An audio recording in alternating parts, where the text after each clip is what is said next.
अध्याय 4 दिव्य ज्ञान। कृष्ण बोले, मैंने योग का दिव्य ज्ञान सूर्य को था बतलाया। सूर्य ने पुत्र मनु को, मनु ने इक्ष्वाकु को सुनाया। परंपरा गुरु से इस ज्ञान को राज ऋषियों ने जाना। लुप्त हो गया पृथ्वी से लेकिन योग का ज्ञान पुराना। तू मेरा भक्त व प्रिय सखा है, इसलिए तुझे बताता हूँ। वही पुरातन ज्ञान योग को तुझको पार्थ सुनाता हूँ।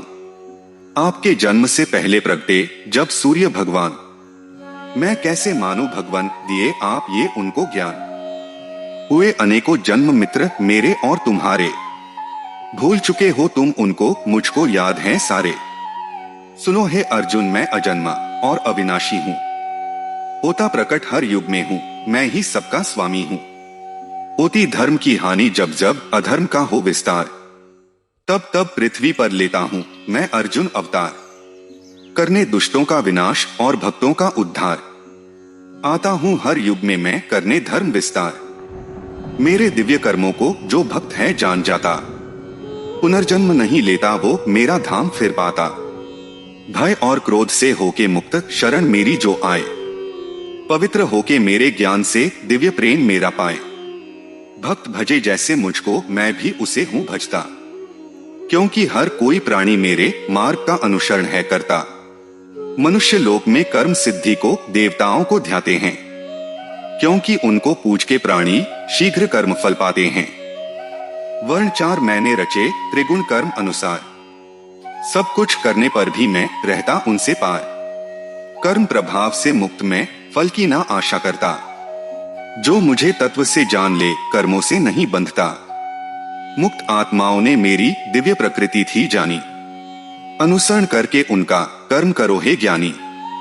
कर्म अकर्म के चक्र में ज्ञानी जन भी मोहित हो जाते, बतलाता हूं मैं मार्ग तुझे कैसे इस अशुभ से छूट पाते। कर्म अकर्म क्या है ये, क्या है विकर्म पहचान, इसका हरेक जीव को चाहिए करना ज्ञान।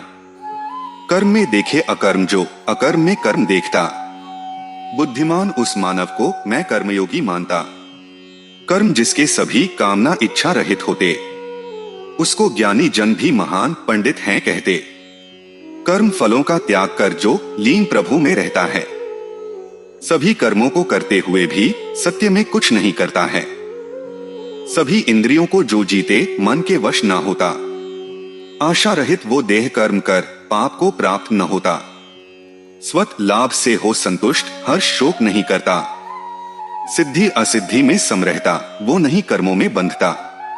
प्रकृति के तीनों गुणों से जो रहता है दूर, लिप्त रहे दिव्य ज्ञान में रहता ब्रह्मा में चूर। जिस यज्ञ में अर्पण द्रव्य करता आहुति ब्रह्मा है, उस यज्ञ से प्राप्त होने वाला फल भी स्वयं ब्रह्मा है। कुछ योगी यज्ञ द्वारा ही देवता पूजन करते हैं, कुछ परमेश्वर ब्रह्मा का आत्मरूप यज्ञ करते हैं।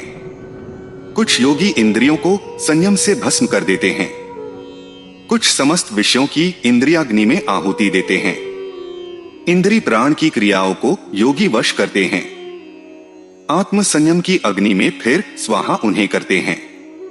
द्रव्य और तप संबंधी यज्ञ कितने ही करते हैं, अष्टांग योग करते कई, कई पूजन भी करते हैं।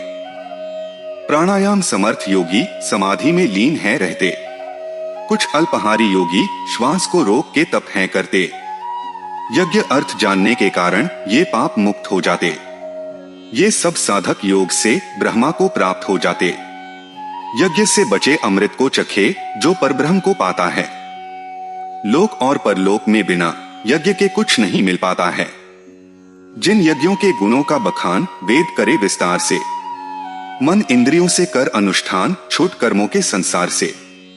द्रव्यमय यज्ञ की अपेक्षा है ज्ञान यज्ञ ही श्रेष्ठ, दिव्य ज्ञान से हो जाता है कर्म यज्ञों का अंत्येष्ट।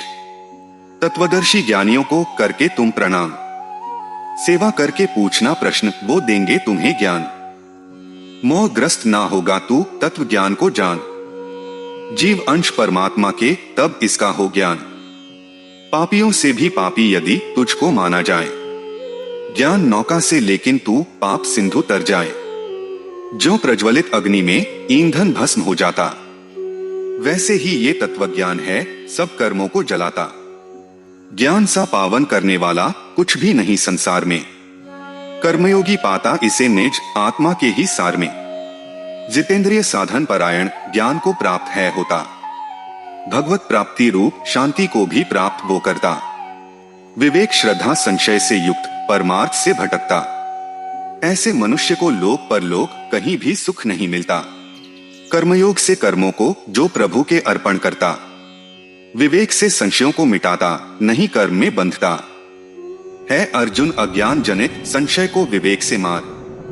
समस्त रूप कर्मयोग स्थित हो युद्ध को हो तैयार। अध्याय 4 संपूर्ण।